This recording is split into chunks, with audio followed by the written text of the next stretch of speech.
இங்கே ஏன் ஒருத்தன் ரொம்ப சந்தோஷமாக இருக்கான், இன்னொருத்தன் ரொம்ப சோகமாக இருக்கான்? ஏன் ஒருத்தனுக்கு எல்லாமே அவனோட வாழ்க்கையில் கிடைக்குது, இன்னொருத்தனுக்கு எது கிடைச்சாலுமே அவனோட வாழ்க்கையில் பத்தலை? ஏன் ஒருத்தன் ரொம்ப கஷ்டப்படுறான், இன்னொருத்தன் எவ்வளோ கஷ்டப்பட்டாலும் அதோட பலனை ரொம்ப அனுபவிக்கிறான்? இது எல்லாத்துக்குமே பதில் தெரிஞ்சுக்கணும்னு நமக்கு ஆசை தான் இருக்குது. அதுக்கு தான் நம்ம பார்க்க போகிறோம் the power of the subconscious mind அப்படின்ற புக். இது எழுதினவர் டாக்டர் ஜோசப் மர்ஃபி. ஆழ்ந்த மனதின் அற்புத சக்தி. இந்த புத்தகம் எப்படி உங்கள் வாழ்க்கையில் அற்புதங்களை கொண்டு வரும். அற்புதம் அப்படிங்கிற ஒரு விஷயம் இந்த வாழ்க்கையில் எல்லாருக்குமே நடக்கும், எல்லாருக்குமே நடந்துகிட்ருக்கு. அது ஆணாக இருந்தாலும் சரி, பெண்ணாக இருந்தாலும் சரி. அந்த அற்புதம் உனக்கும் நடக்கும். எப்போ நடக்கும்னா, நீ உன்னோட ஆழ்ந்த மனசை எப்போ எடுத்துக்கிறியோ, அதில் எப்படி யோசிக்கிறியோ, அதில் என்னென்னலாம் கொண்டு வரையோ, அதை பொறுத்து இந்த அற்புதம்லாம் நடக்கும். நீ என்ன யோசிக்கிறியோ அதுவாகவே மாறுற அப்படின்னு சொல்கிறாரு டாக்டர் மர்ஃபி. உனக்கு எல்லாத்துக்குமே பதில் தெரியுமா? ஏன் ஒருத்தன் சோகமாக இருக்கான், இன்னொருத்தன் ரொம்ப சந்தோஷமாக இருக்கான்? ஏன் ஒருத்தன் ரொம்ப ஏழையாக ரொம்ப கஷ்டப்படுறான்? ஏன் ஒருத்தன் பயத்திலே சாகிறான், இன்னொருத்தன் ரொம்ப நம்பிக்கையோட எதுவுமே இல்லைனாலும் சரியான கான்ஃபிடென்ஸோடு இருக்கான்? ஏன் ஒருத்தனோட வாழ்க்கை ரொம்ப அழகாக இருக்குது, ஏன் இன்னொருத்தனோட வாழ்க்கை எதுக்கு இருக்கும் அப்படின்ற மாதிரி இருக்குது?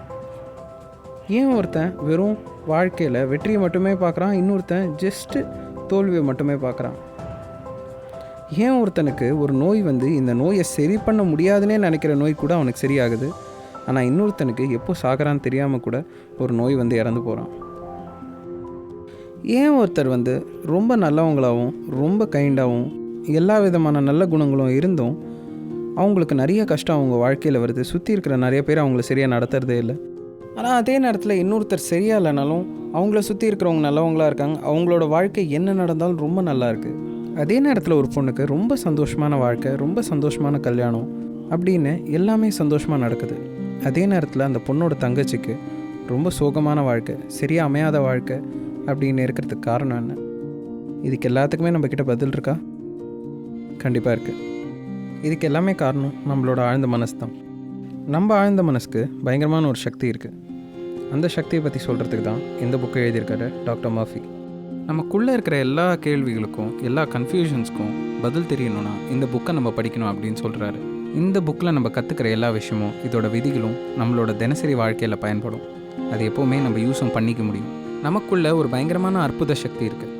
அந்த அற்புத சக்தியை நம்ம பயன்படுத்தணும்னா நமக்குள்ளே இருக்கிற சோகம், குழப்பம், வருத்தம், பிரச்சனை இது அத்தனையுமே தாண்டி சுதந்திரமாக, சந்தோஷமாக, நிம்மதியோட ஒரு வாழ்க்கை வாழ்கிறதுக்கான வாய்ப்பு நமக்கு கிடைக்கும். இந்த சப்கான்ஷியஸ் பவர் நமக்கு இருக்கிற நோயையும் ஒதுக்கி அதை சரி செஞ்சு நம்மளோட வாழ்க்கையில் நம்மளோட ஸ்ட்ரென்த்தை திருப்பி கொடுக்கும் அப்படின்னு சொல்கிறாரு ஜோசப் மர்ஃபி. இந்த சக்தி நமக்குள்ளே இருக்கிறதுக்கான எவிடன்ஸ் என்கிட்ட இருக்குது அப்படின்னு சொல்கிறாரு ஜோசப் மர்ஃபி. அவர் என்ன சொல்கிறாருன்னா, சர்க்கோமா அப்படின்ற ஒரு முக்கியமான நோயை அவரோட 42 வருஷ சர்வீஸில் வெறும் மனசை வச்சே அவர் குணப்படுத்தியிருக்கேன் அப்படின்னு சொல்கிறாரு. அது மட்டும் இல்லாமல் அவரோட மெடிக்கல் இண்டஸ்ட்ரியில் அவர் நம்புகிற ஒரு முக்கியமான சேயிங் என்னென்னா, the doctor dresses the wounds but the God heals it. அதாவது மனுஷன் காயத்துக்கு மருந்து வைக்கிறான், ஆனால் அதை சரி பண்ணுறது அந்த கடவுள் தான் அப்படின்னு சொல்கிறாரு. அந்த கடவுள் நம்மளோட சப்கான்ஷியஸ் பவராக இருக்கலாம், இல்லைனா நம்ம ஆழ் மனசுலேருந்து அந்த சக்தி மூலமாக வரலாம். நம்ம வேண்டுதல், அதாவது ப்ரேயர், அதை பற்றி நம்ம எவ்வளோ தூரம் யோசிக்கிறோம்? நம்ம சரியாக தான் ப்ரே பண்ணுறோமா? அப்படி இருந்தாலும் நம்ம ஏன் வெறும் நம்ம வாழ்க்கையில் கஷ்டப்படும் போதோ, இல்லை ஒரு ஜுரமோ, இல்லை ஒரு மன பிரச்சனையோ, இல்லைனா ஒரு வாழ்க்கை பிரச்சனை வரும்போது மட்டும் நம்மளோட வேண்டுதல் ரொம்ப ஸ்ட்ராங்காக இருக்குது? இந்த வேண்டுதலை நம்ம வாழ்க்கையில் தினசரி ஒரு பங்காக மாற்றணும். பங்குன்றது ஒரு ஹேபிட்டாகவே மாற்றணும் அப்படின்னு சொல்கிறாரு மர்ஃபி.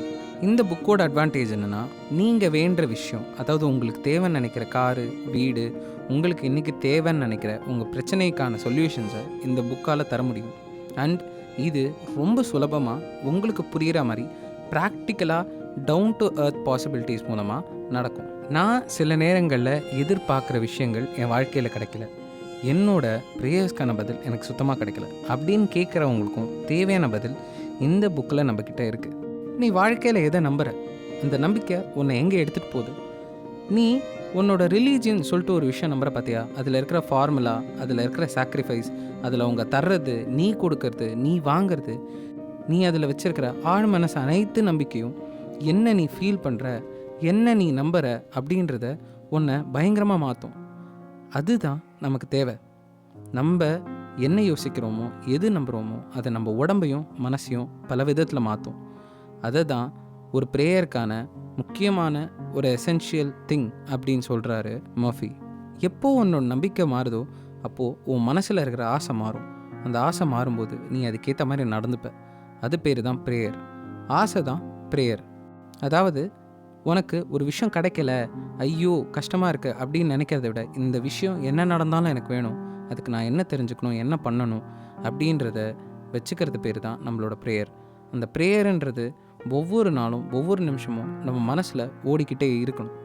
இங்கே இருக்கிற எல்லாருக்குமே, அனைத்து மக்களுக்கும், ஏன் அனைத்து ஜீவன்களுக்கும் ஒரு மனசு, ஒரு முக்கியமான மனசு இருக்குது அப்படின்னு சொல்கிறாரு.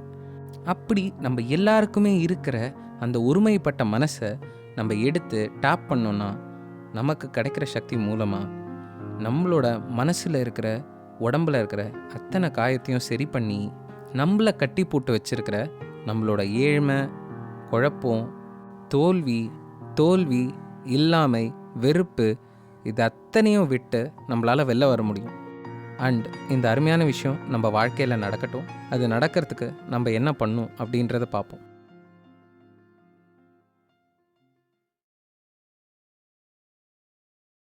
பாகம் 1. உங்களுக்குள் ஒளிந்திருக்கும் புதையல், த ட்ரெஷர் வித்தின் யூ. நம்ம மனிதர்களில் 2 விதமான மனிதர்கள் இருக்காங்க.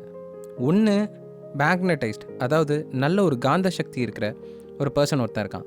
அவனுக்குள்ள என்னால் எதாக இருந்தாலும் சாதிக்க முடியும், நிறைய விஷயம் செய்ய முடியும், பயங்கரமான நம்பிக்கையோட ஒரு நல்ல வாழ்க்கையை வாழ்ந்துட்டு இருக்கிறவன். இன்னொருத்தன் டிமேக்னடைஸ்ட். அவன் மனசில் அவன்கிட்ட ஒரு காந்த சக்தியே இல்லை.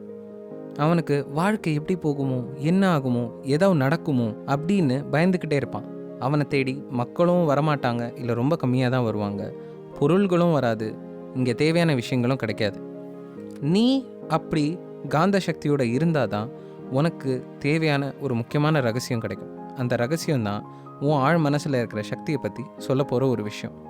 நமக்கு தேவையான ஹெல்த், வெல்த், அது மட்டும் இல்லாமல் சந்தோஷத்தையும் நம்மளோட ஆழ் மனசுலேருந்து எடுத்துகிட்டு வரலாம். நம்ம ஆழ் மனசில் நமக்கு தேவைப்படுற அத்தனை அறிவும் அதுக்குள்ளே இருக்குது. நமக்கு வர்ற அத்தனை பிரச்சனைகளுக்கும், ஒவ்வொரு பிரச்சனைகளுக்கும் அதில் சொல்யூஷன் கண்டிப்பாக கிடைக்கும். இருக்கிறதுலே உடஞ்சி போய் இவங்க வெளிலே வரமாட்டாங்கன்னு நினச்சவங்க கூட அந்த ஆழ் மனசு சக்தியை வச்சு ஜோசப் மர்ஃபி வெளில கொண்டு வந்திருக்காரு. உன்னோட உடஞ்சி போன இதயத்துக்கும் பூட்டி போட்டிருக்கிற உன்னோட மனசுக்கும் இருக்கிற ஒரு முக்கியமான சாவி இந்த சக்தி தான். இது அதை விட்டு உன்னை வெளில கொண்டு வந்துடும். நமக்கு இது வேலை செய்ய நிறைய விஷயங்கள் தேவை. ஆனால் அதுக்கு நம்மளோட ஆழ் மனசு எப்படி வேலை செய்யுதுன்னு நம்ம புரிஞ்சுக்கணும். இப்போது பேசிக்காக பார்த்தீங்கன்னா எல்லாத்துக்குமே ஒரு விதமான பிரின்சிபல் இருக்குது. அது ஃபிசிக்ஸாக இருந்தாலும் சரி, மேக்ஸாக இருந்தாலும் சரி, கெமிஸ்ட்ரியாக இருந்தாலும் சரி. அதுக்கு ஒரு எக்ஸாம்பிள் சொல்லணும்னா, water makes its own levels. அதாவது தண்ணின்றது அது எந்த இடத்துல வரணுமோ அது தானாக எடுத்துக்கும் அப்படின்னு சொல்கிறாங்க. அதே மாதிரி மேட்டர் எக்ஸ்பான்ஸ் வென் ஹீட்டட். ஒரு விஷயத்தை நீ சூடு பண்ணால் அது பெருசாகும் அப்படின்னு சொல்கிறாங்க. அந்த மாதிரி நம்மளோட ஆழ் மனசுக்கும் ஒரு விதமான பிரின்சிபல் இருக்குது. அந்த பிரின்சிபலை ஃபாலோ பண்ணால் மட்டும்தான் நம்மளால் அதோட மேக்ஸிமம் பொட்டன்ஷியலை ரீச் பண்ண முடியும். அப்படி இருக்கிற முக்கியமான பிரின்சிபல் நம்மளோட சப்கான்ஷியஸ் மைண்டுக்கு என்னன்னு பார்த்தீங்கன்னா, தி லா ஆஃப் பிலீஃப், அதாவது நம்பிக்கையின் விதி. நம்ம எது நம்புகிறோமோ அது நம்ம எண்ணங்களில் இருக்கும். நம்ம எண்ணங்கள் தான் நம்மளோட நம்பிக்கையாக மாறுது. இதுதான் லா ஆஃப் பிலீஃப். நம்மளோட அனுபவங்கள், சந்தர்ப்ப சூழ்நிலைகள், அது மட்டும் இல்லாமல் நம்மளோட நேரம், இது எல்லாமே சேர்ந்து நம்மளுக்கு ரியாக்ட் பண்ணும்போது அதுதான் நம்மளோட எண்ணங்களாக மாறுது. ஆனால் இதை தாண்டி நம்ம வாழ்க்கையில் என்ன ரொம்ப ஆழ் மனசில் நம்புகிறோமோ அந்த நம்பிக்கையாகவே மாறும். அந்த ஆழ் மனசில், அந்த நம்பிக்கையில் என்ன சிந்தனை, என்ன எண்ணம் இருக்கோ அந்த எண்ணத்தை நம்மளால் செய்ய முடியுது. அதை தான் நடத்திக்கிட்டு இருக்கோம். நம்ம கிட்ட 2 விதமான மனசு இருக்குது. அதாவது ஒன்று கான்ஷியஸ் மைண்ட், இன்னொன்று சப்கான்ஷியஸ் மைண்ட். அதாவது வெளிமனது, இன்னொன்று ஆழ்மனது. இந்த வெளிமனது ஆழ்மனது பற்றி நம்ம நிறையாவே இந்த புக்கில் பார்ப்போம். நம்ம மனசோட 2 வகைப்பட்ட இயற்கையை தெரிஞ்சுக்கிறதுக்காக. நம்மளோட கான்ஷியஸ் மைண்டையும் சப்கான்ஷியஸ் மைண்டையும் புரிஞ்சுக்கணுன்னா நம்மளோட மனசை ஒரு கார்டன் மாதிரி எடுத்துக்கணும். நம்ம அந்த கார்டனில் எவ்வளோக்கு அவ்வளோ தேவையில்லாத விஷயங்களை வெட்டுறோமோ, முள், தேவையில்லாத புல், தேவையில்லாத கூட இருக்கிற சின்ன சின்ன செடிகள், சின்ன சின்ன விதைகள், இது அத்தனையுமே தூக்கி எறிஞ்சிட்டு தேவைப்படுற அந்த செடிக்கு கொடுக்குற உரம், தண்ணி, இது அத்தனையுமே எந்த அளவுக்கு நம்ம அதை பண்ணுறோமோ அந்த அளவுக்கு நம்மளோட கார்டன் அழகாக இருக்கும். அந்த மாதிரி தான் நம்மளோட மனசும். நம்ம மனசில் எப்படி தேவையில்லாத எண்ணங்களை நம்ம தள்ளி வைக்கிறோமோ, அதை தவிர தேவையான எண்ணங்களை எந்த அளவுக்கு ஊட்டி வளர்க்குறோமோ அந்த அளவுக்கு மனசு எப்படி இருக்கணும், எவ்வளோ தெளிவாக இருக்கணுன்றதை முடிவு பண்ணிக்கும்.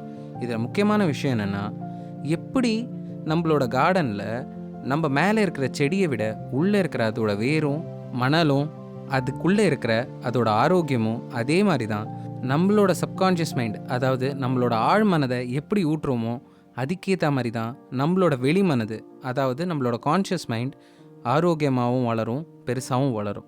பெரிய பெரிய scientist, artist, poets, singers, writers, அது மட்டும் இல்லாமல்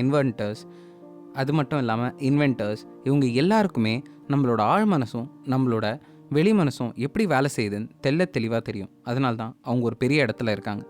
அது மட்டும் இல்லாமல் மற்றவங்க செய்ய முடியாத பலவிதமான சாதனைகளை அவங்களால செய்ய முடியுது. உன்னோட எண்ணங்கள் தான் உன்னோட காஸ், அண்ட் இப்போது இருக்கிற உன்னோட நிலைமை தான் உன்னோட எஃபெக்ட். இப்போது நீ ஒரு புக்கு எழுத போகிற அப்படின்னா உன் ஆழ் மனசில் இருக்கிற சந்தோஷம் என்ன இருக்குது, அந்த புக்கை எழுதும்போது அதை பற்றி நீ என்ன புரிஞ்சுக்கிற, அந்த புரிஞ்சுக்கிட்ட விஷயத்த உன்னால் உனக்கு இருக்கிற ஆடியன்ஸ்க்கு எவ்வளோ தூரம் கன்வே பண்ண முடியும். இது அத்தனையுமே அவங்களுக்கு உன்னால் சப்கான்ஷியஸாக சந்தோஷத்தோட, அனுபவத்தோட, அன்போடு உன்னால் கொடுக்க முடிஞ்சா அது கண்டிப்பாக உங்ககிட்ட திருப்பியும் வரும். இந்த விதத்தில் தான் ஆர்ட் அப்படின்ற ஒரு விஷயம் இந்த உலகத்தில் ரன் ஆகிட்டுருக்கு. நீ ஒரு ஷிப்போட கேப்டன் மாதிரி. நீ அந்த ஷிப்புக்கு தேவையான அத்தனை விதமான ஆர்டர்ஸும் கொடுக்கணும். நீ எப்போ சரியான ஆர்டர்ஸ் கொடுக்குறியோ அப்போது ஷிப்பு சரியான டைரக்ஷனில் போகும். அதாவது உன் மனசுக்கு சரியான விஷயங்கள், சரியான எண்ணங்கள், அது மட்டும் இல்லாமல் சரியான கற்பனைகளை நீ எப்போ தர்றியோ அதை வச்சு தான் உன்னோட வாழ்க்கை அனுபவங்கள் நடக்கும். என்றைக்குமே என்னால் இதை செய்ய முடியாது, இல்லை எனக்கு இது கிடைக்காது அப்படின்னு சொல்லவே சொல்லாத. உனக்கு தெரியாமல் உன்னோட ஆழ் மனசில் அது பதிஞ்சு அது உன் மனசையும் உன் உடம்பையும் ரொம்பவே அஃபெக்ட் பண்ணும். என்றைக்குமே எதாக இருந்தாலும் நீ சொல்ல வேண்டிய ஒரே வார்த்தை என்னென்னா, இந்த உலகத்தில் எதாக இருந்தாலும் என்னால் சாதிக்க முடியும், அது என்னோட ஆழ் மனசில் நான் நம்பும்போது கண்டிப்பாக நடக்கும் அப்படிங்கிறது தான். ஸோ உன்னோட எண்ணங்களை நீ மாற்றினா உன்னோட இலக்கை உன் வாழ்க்கையில் நீ மாற்றிடுவ. இதுக்கு ஒரு எக்ஸாம்பிளாக ஜோசப் மர்ஃபி என்ன சொல்கிறாருன்னா, அவருக்கு ஒரு லேடி லெட்டர் எழுதியிருக்காங்க. நான் ஒரு 75 வயசு விடோ, நான் தனியாக பென்ஷனோட தான் என் பெரிய வளர்ந்த குடும்பத்தோடு வாழ்ந்துட்டுருக்கேன். உங்களோட ஐடியாஸை கேட்டக்கப்புறம் நான் என் மனசில் எனக்கே பல தடவை சொல்லிக்கிட்டேன், நான் சந்தோஷமாக இருக்கேன், நான் கல்யாணமாகி ஒரு நல்ல வாழ்க்கை வாழ்ந்துக்கிட்டு இருக்கேன் அப்படின்னு என்கிட்டே நான் ரொம்ப நாளாக சொல்லிகிட்டே இருந்தேன். திடீர்னு ஒரு நாள் நான் ஒரு மருந்து கடைக்கு போகும்போது ஒரு ஆளை பார்த்தேன். அங்கே இருந்த ஒரு ரிட்டையர்ட் ஃபார்மசிஸ்ட். அவர் ரொம்ப நல்ல மனுஷனாக, ரொம்ப ரிலீஜியஸாக, ரொம்ப கைண்ட், லவ் அண்ட் அஃபெக்ஷனேட்டாக இருந்தார். ஒரு வாரத்தில் என்னை ப்ரப்போஸ் பண்ணார். இன்றைக்கி நான் அவரோட ஹனிமூனில் இருக்கேன். இதுக்கு காரணம் என்னோட ஆழ்ந்த மனசும் அவரோட ஆழ்ந்த மனசும் ஒன்றானது தான். ஸோ இப்படி தான் இந்த லேடி அவங்களுக்கு தேவையான புதையலை அவங்களுக்குள்ளேருந்தே கண்டுபிடிச்சிக்கிட்டாங்க அப்படின்னு சொல்கிறாரு ஜோசப் மர்ஃபி.